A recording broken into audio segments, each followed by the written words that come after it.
Everybody, I'm nervous about this video that I'm recording today for some reason. I was inspired by my friend Justin Copeland on Stayfresh Productions. He recently did a Q&A video where subscribers and followers asked him a bunch of questions, and I thought I'd do the same, and I got surprisingly quite a few questions put at me through YouTube and Instagram. So I'm going to get straight into it because otherwise this video will get very long. So I want to thank everybody for the questions they put forward, and I may not be able to answer everybody's questions depending on how long this video ends up being, so bear with me, but I'm going to do this chronologically as I got the questions. So we'll start off. This question was from Prito Pontus on Instagram, and his question was, what is my favorite Labo fragrance? Quick answer, easy answer. The only bottle of Labo I own is Patchouli 24, which I really like, and I also really like Bergamot 22, and I like the Noir 29. I have decants of those. Now, thing is about Labo is I personally think that they are very overpriced. They make some nice stuff, don't get me wrong, but they're very expensive. So I don't even know if I love Patchouli 24 enough to want to replace it when it runs out. Okay, so this next question is I've combined two questions. There was one question saying if I could only have 5 fragrances and that's it, what would they be? And the other question was what are my current top 5 fragrances? So the answer to those questions are different because of all my collection at the moment. My favorite ones at the moment are right now that I really enjoy are all kind of the same. So they're very amber dominant, things like Ambre Nuit and Ambre Sultan and Ambre Loup. They're all amber based fragrances and they're my favorites at the moment. But if I could only choose 5 fragrances and I couldn't have anything else, I would definitely try and vary it, so I'd have something different to wear rotating through those 5. So first of all, I would pick something that was very special to me, that I think is me, and I've spoken about this recently in a recent review, and that is Idole Eau de Parfum by Lubin.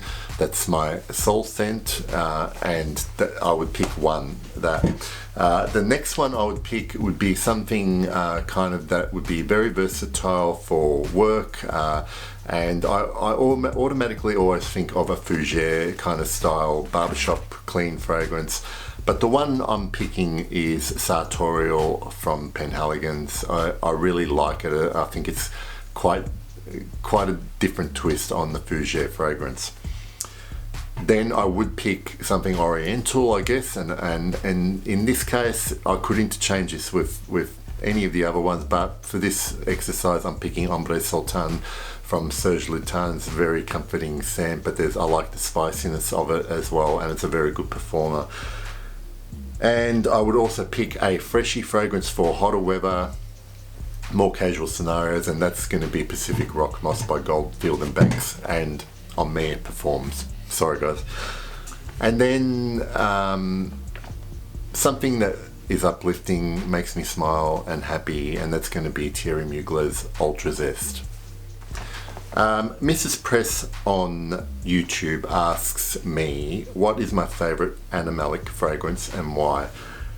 I can't answer that question specifically with a single perfume. What I will say is I think that I really like the animalic note of castoreum, and some dirtier musks, but particularly castoreum because I like its leathery aspects, and it can get a little bit fecal at times, but not too much.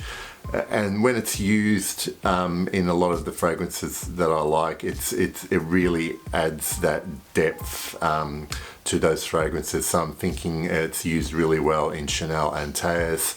I love how it's used in The Hedonist by Cult of Scent. And most of the other fragrances I have that have castoreum in it, they always, I love how they smell. So I'll answer that by saying castoreum is my favourite animalic note. So Nick Steed on YouTube, hi Nick, asked me if I've tried any of the Alexandria fragrances, and the answer is no. I haven't tried any of Alexandria fragrances or any of the Dior fragrances. I know they're very, very popular. They make inspired expressions of well-known original fragrances. As far as I'm concerned, I mean, if I happen to come across a bottle somehow, I will try it out and see if it's worth reviewing. But they're kind of all over YouTube anyway, so I'm not going to be really adding much. So Vladimir Tanaskuk, sorry if I've mispronounced your name horribly, on YouTube asked what are my other hobbies. To be honest, like, fragrance really takes up a lot of my spare time, and otherwise I'm doing stuff that are kind of hobbies with my kids. So my son's really into sports, and I do that with him, and my daughter's really into music, and I can do that with her. I play a little bit of guitar, so I can do stuff with her. She's already much better but than I am, and she's got a really nice voice as well. I also like to draw, but I just don't get a lot of time to do it. Next question is from Wise Hopes on YouTube, and the question is, if you had to make a fragrance, which ingredients would you use? Well, I actually got to make a fragrance back in September last year. I did a perfume making workshop with Ainsley Walker Scent-Smith. I'll leave a link below. She runs these perfume making workshops. It was great. We spent a lot of time sniffing a lot of raw materials before we decided what we wanted. And I'll just run through the list of notes that I used in my fragrance. So it was mainly composed of black agar wood or oud, Atlas cedar. I had Isoe super in it as well, and I also used black pepper, castoreum, cashmeran, vetiver oil, geosmine, orange, and coffee. So it ended up becoming a really nice woody, spicy kind of fragrance, and at times reminds me of something like Costume National's Homme, blended in with a little bit of M7 Oud Absolu. So not the same as either one of those, but it's in that kind of woody, spicy vibe. And to answer another question I got from Kate Apted on YouTube about what I think of that fragrance still 6 months on, I'm actually quite happy with how it's turned out, and I still wear it occasionally, so it's not repulsing me when I wear it. Next question is from Gail Williams on YouTube. Hi Gail, would you be interested in doing a collaboration on a fragrance similar to what Kristen and Jana have done? So Kristen from Beauty Meow and Jana from Tom Elise have collaborated with perfumers and released the perfume. And if so, who would I like to collaborate with? Yes, I would like to do something like that if the circumstances were right. In terms of perfumers, I'd really like to work with. I really like the mindset of people like John Beeble of January Scent Project and Francesca Bianchi from Francesca Bianchi Perfumes. It would be amazing to collaborate with them, even though we're 10,000 miles apart. Amy Leonhardt on YouTube. If you could only wear one scent for the rest of your life, what would it be? I'd have to go with Idole by Lubin. And again from Amy, what made you decide to start doing YouTube?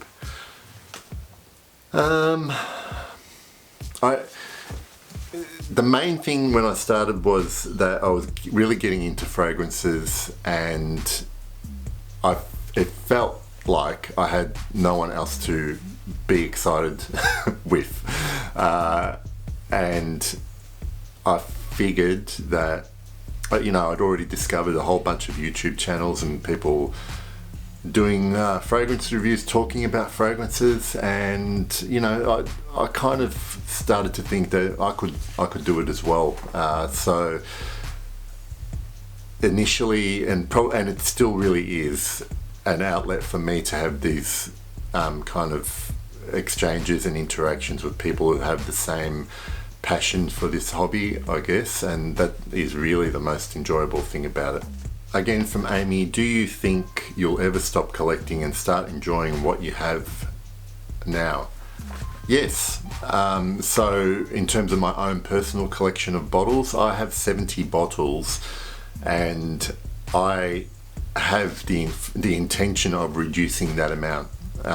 For the channel, for reviewing, I'll always be getting sampling stuff and decants and whatever, but my actual collection, it really needs to reduce, because I want to only have bottles that I love and only wear bottles that I love. And I have 70 bottles, and I know that I don't really love all of them.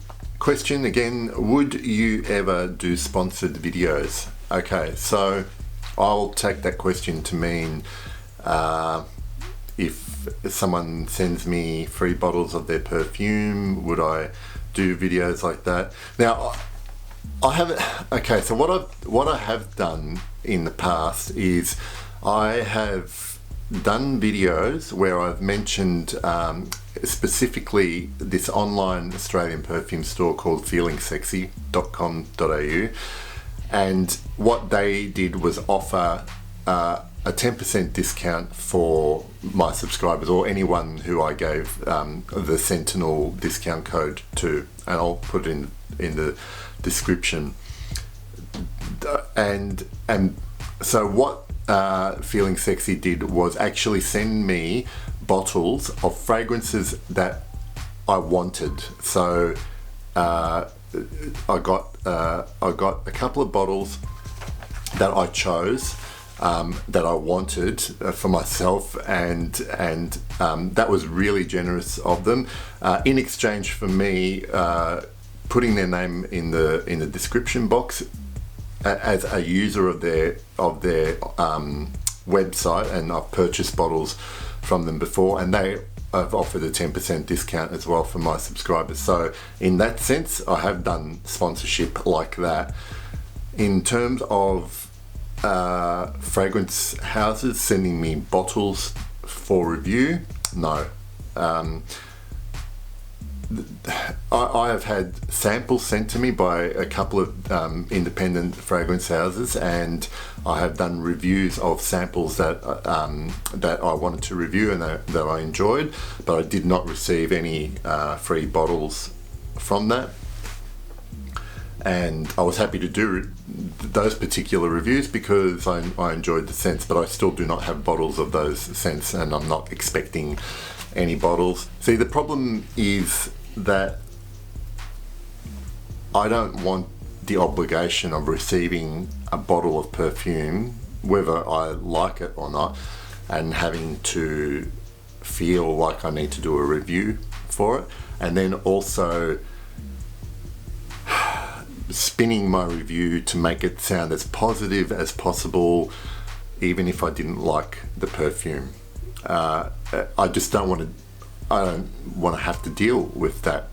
So, in that sense, Amy, no, I would not do a sponsored video for a new release by some independent perfume house.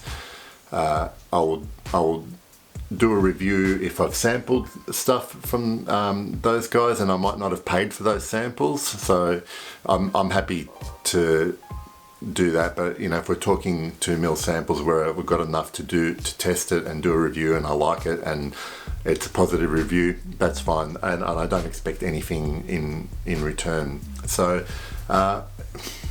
it's just too murky for me. Okay, next question I've condensed. It's from eDreams in Colour on YouTube. And basically the question is pretty much, what do my family think of what I do? They're supportive, but they kind of think I'm weird, so I just put up with it. They're not discouraging in any sense, but they kind of, you know, sort of see me having this really big interest, and they kind of don't understand it, and that's fine, because, you know, I'm the same about other people's interests, like gaming and all that kind of stuff is something I'm not even familiar with, and that's just one example. But, you know, this is just a hobby for someone, and other people have other hobbies. And another question that eDreams in Colour has asked me, another question from eDreams in Colour is, have I been recognised while I was out? Only by police. From Figo Dante on Instagram, what are my thoughts on Lancome's Oud Bouquet? I'm glad you asked, because I happen to have a newly acquired sample here. I have sprayed this already, but I'll spray it on camera because I'll tell you what I think of it. I think it is really, really good, really nice. In some respects, it reminds me of another fragrance a little bit, Calamat Black by Arabian Oud. But this seems a bit more refined, a little bit more sweeter, more unisex perhaps. But it's just gorgeous. It is just really, really nice. And I can see why a lot of people like it. Okay, this is from Nicholas James Smith on Instagram. What has been my biggest surprise in my fragrance journey? Biggest surprise. The biggest surprise to me, and there were things that have happened that I didn't expect to happen. Like my tastes have changed a lot from the beginning to now, and I expect them to keep evolving. But that wasn't necessarily a big surprise to me. The biggest surprise to me really was when I started interacting with the community, and I'm really surprised by how sensitive people are about the perfumes they like, and I'm still struggling to understand why people get so upset if you do not like the perfume that they like.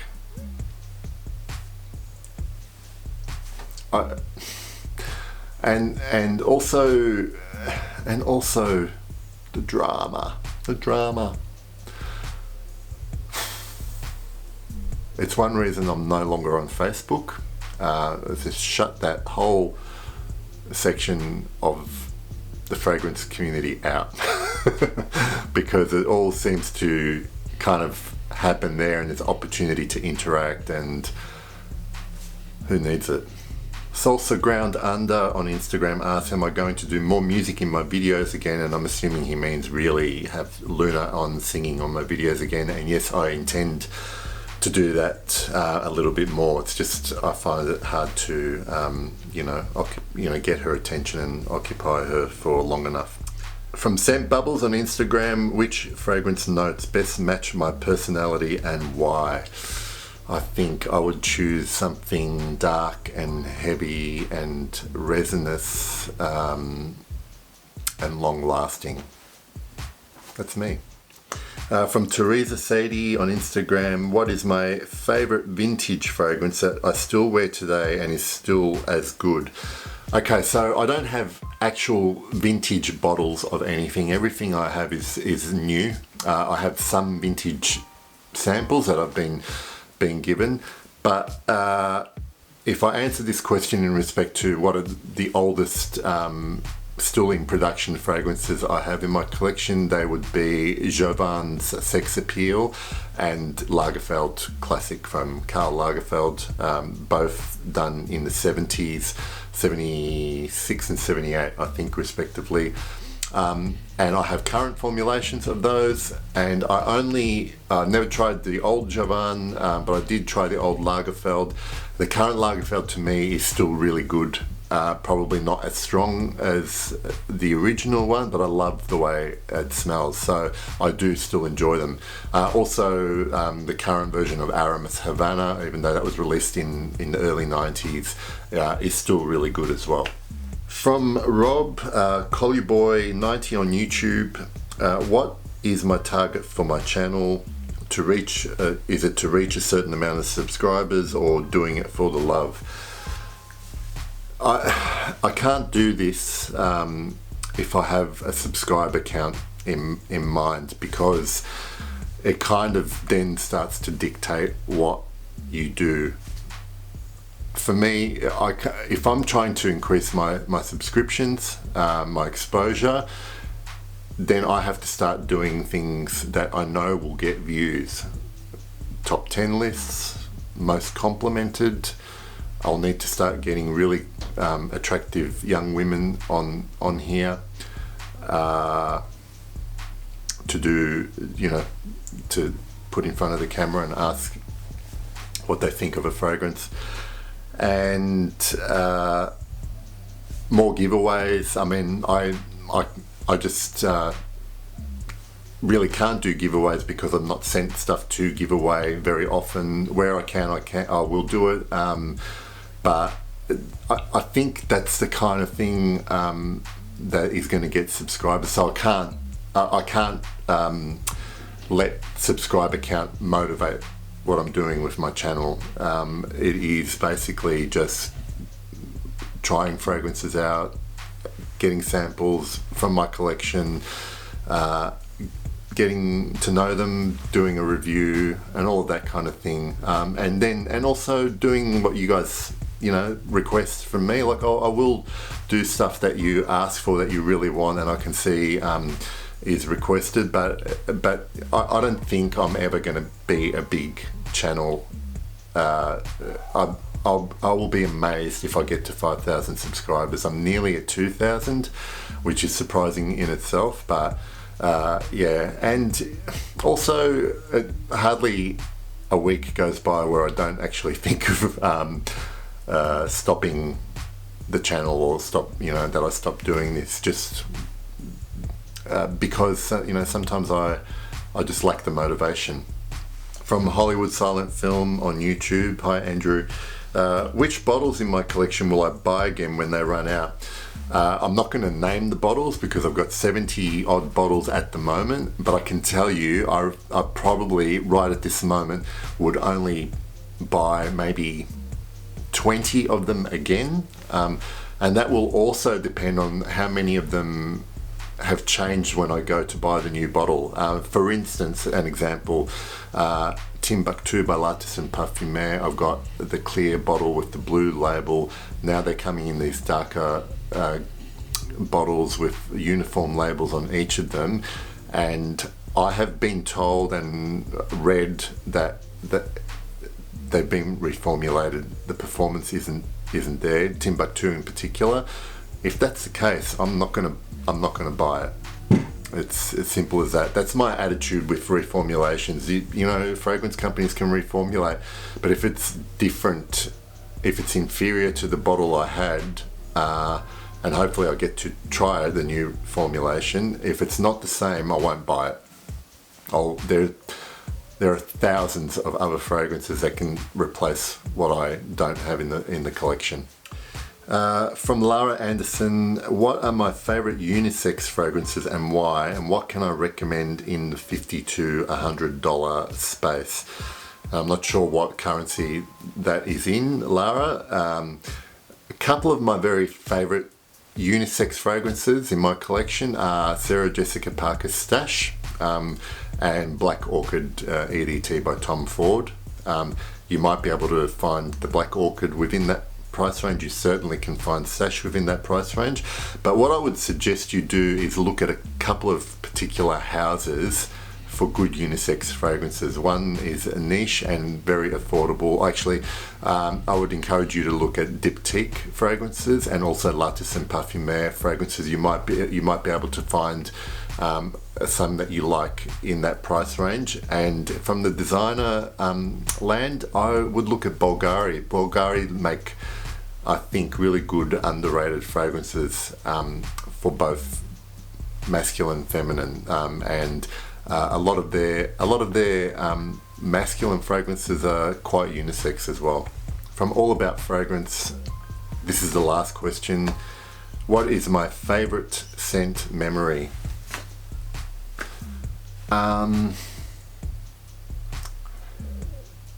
As a kid, I know this is weird, but when I was a kid, I loved the smell of petrol.